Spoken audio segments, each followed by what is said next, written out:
नमस्कार, स्वागत है आपका। आप देख रहे हैं प्राइम टीवी और मैं कीर्ति लेकर हाजिर हूँ हमारा खास कार्यक्रम आज का इतिहास। हर एक तारीख का अपना एक इतिहास होता है। हर दिन कोई ना कोई घटना हुई होती है जो इतिहास के पन्नों में दर्ज है। हम हर रोज आपके लिए हर एक तारीख के बारे में आपको बताते हैं और हर दिन के बारे में जानने से हमारी और आपकी भी जानकारी बढ़ती है।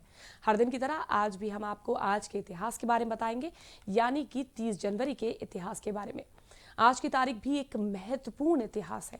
आज के दिन 30 जनवरी 1948 को शाम के 5:15 बजे नाथूराम गोडसे ने महात्मा गांधी की गोली मारकर हत्या कर दी थी। यह दिन सबसे दुखद दिन था जब भारतवासियों के सर से बापू का साया उठ गया।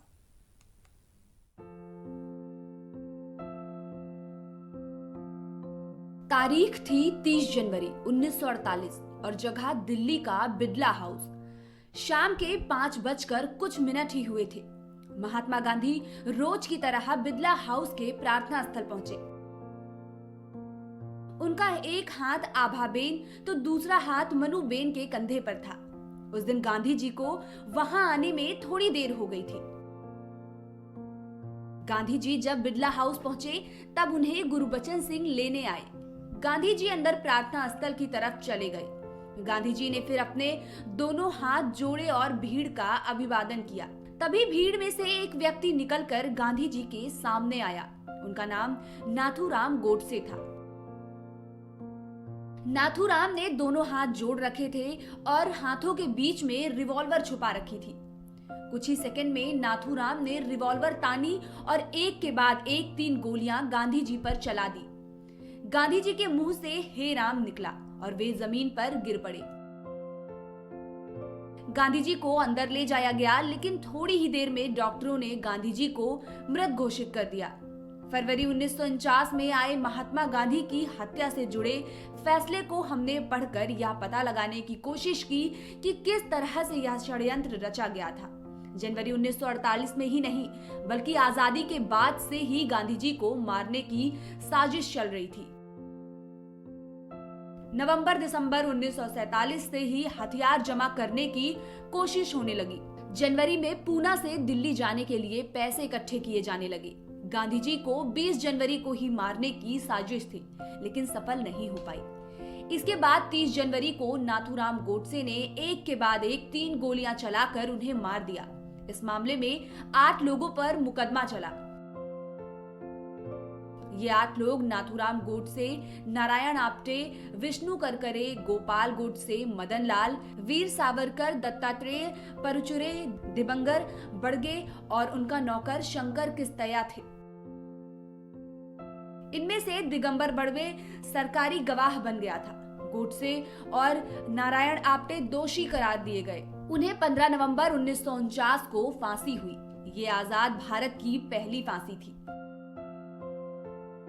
आपको बता दें कि भारत में 30 जनवरी का दिन इतिहास की सबसे दुखद घटनाओं में से एक के लिए याद किया जाता है।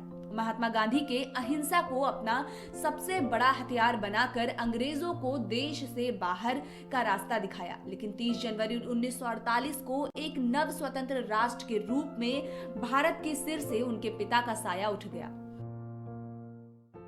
बाद में गोडसे ने कहा कि उसने देश के बंटवारे के लिए गांधी जी को जिम्मेदार मानते हुए उनकी हत्या की, लेकिन उस घटना के बाद का इतिहास गवाह है कि देश ने गोडसे को नकारा है और गांधी जी को एक विचार के रूप में जिंदा रखा है। उन्हें मृत्यु के बाद दुनिया भर में और ज्यादा सम्मान मिला। तो चलिए अब आगे बढ़ते हैं और बात उस राजनेता की जिसने भारतीय जनता पार्टी में एक बड़ा स्थान प्राप्त किया। जी हां, हम बात कर रहे हैं केंद्रीय मंत्री प्रकाश जावड़ेकर की, जिनका आज के दिन जन्मदिन है। आज ही के दिन यानी कि 30 जनवरी 1951 को प्रकाश जावड़ेकर का जन्म हुआ।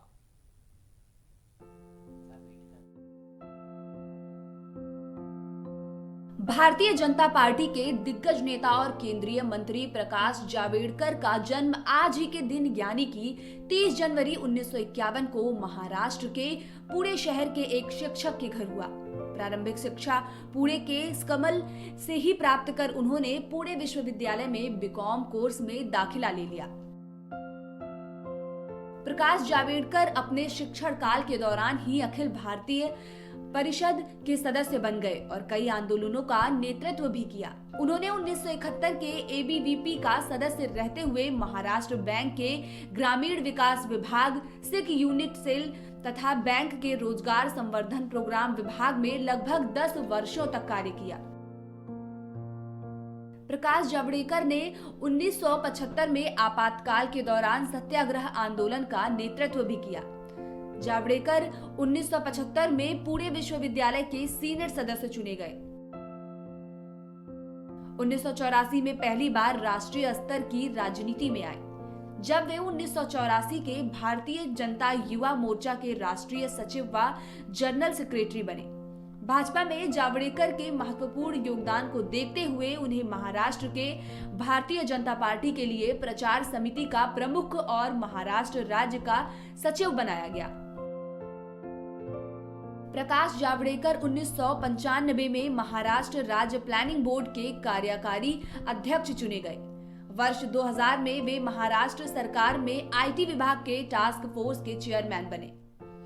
1994 और 2002 में वे महाराष्ट्र भाजपा के प्रवक्ता बने।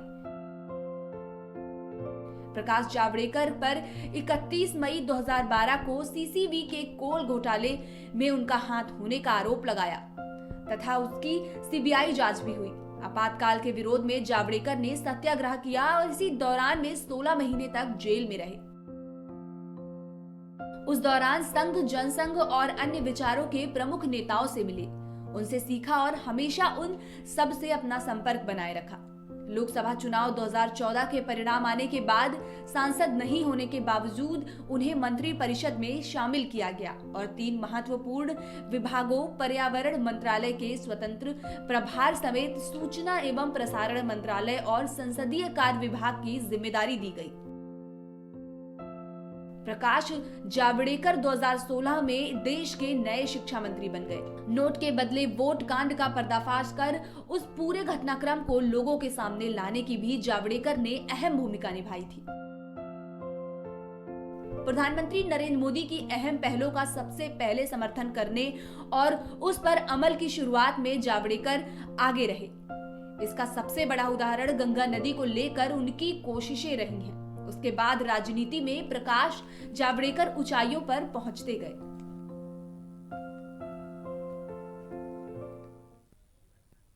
चलिए अब आगे बढ़ते हैं और बात करते हैं मशहूर चित्रकार अमृता शेरगिल की, जिनका जन्म आज ही के दिन यानी 30 जनवरी 1913 को हुआ था। अमृता चित्रकारी करने वाले चित्रकारों में से एक थी। चलिए जानते हैं कि कैसे अमृता शेरगिल मशहूर चित्रकार बनी।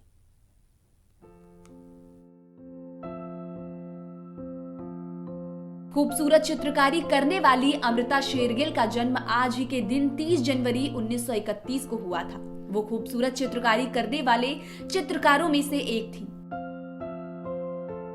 अमृता शेरगिल ने कैनवास पर भारत की एक नई तस्वीर उकेरी। अपनी पेंटिंग के बारे में अमृता का कहना था कि मैंने भारत की आत्मा को एक नया रूप दिया है। यह परिवर्तन सिर्फ विषय का नहीं बल्कि तकनीक भी है। अमृता ने इस प्रकार के यथार्थवादी चित्रों की रचना की थी जिनकी सारे संसार में चर्चा हुई। अमृता शेरगिल मजीठा के उमराव सिंह शेरगिल की पुत्री थी। उनका जन्म हंगरी की राजधानी बुडापेस्ट में सन 1913 में हुआ था। उनकी माता एक हंगेरियन महिला थी। उमराव सिंह जब फ्रांस गए तो उन्होंने अपनी पुत्री की शिक्षा के लिए पेरिस में प्रबंध किया। जब वे पेरिस के एक प्रसिद्ध आर्ट स्कूल में शिक्षा प्राप्त कर रही थी तो उनके मन में अपने कुछ संबंधियों के कारण भारत आने की इच्छा जागृत हुई।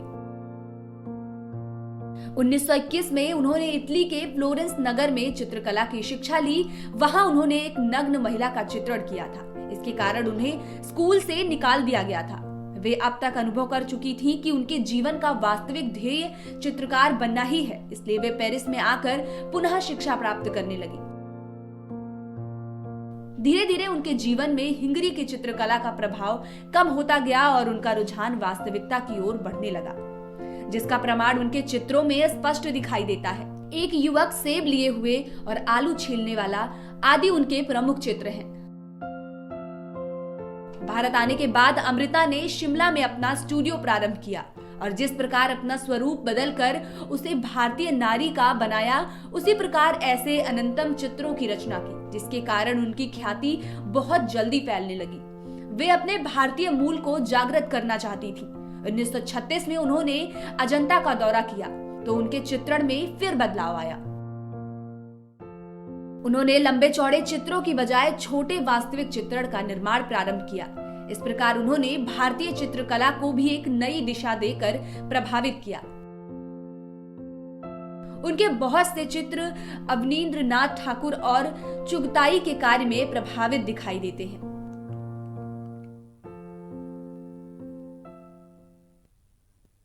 हमारे इस खास कार्यक्रम से आपको एक फायदा तो जरूर मिलता है कि जो हम और आप नहीं जानते वो जानकारियां आपको हमारे इस कार्यक्रम से मिल जाती हैं, और हमको हर दिन के इतिहास में जानना भी चाहिए। इससे ज्ञान तो बढ़ता ही है, साथ ही आज का कंपटीशन का जमाना है तो हमें हर जानकारी होनी चाहिए। फिलहाल के लिए बस इतना ही। कल फिर हाजिर होंगे एक नए इतिहास के पन्ने को खंगालते हुए। तब तक के लिए आप देखते रहिए प्राइम टीवी।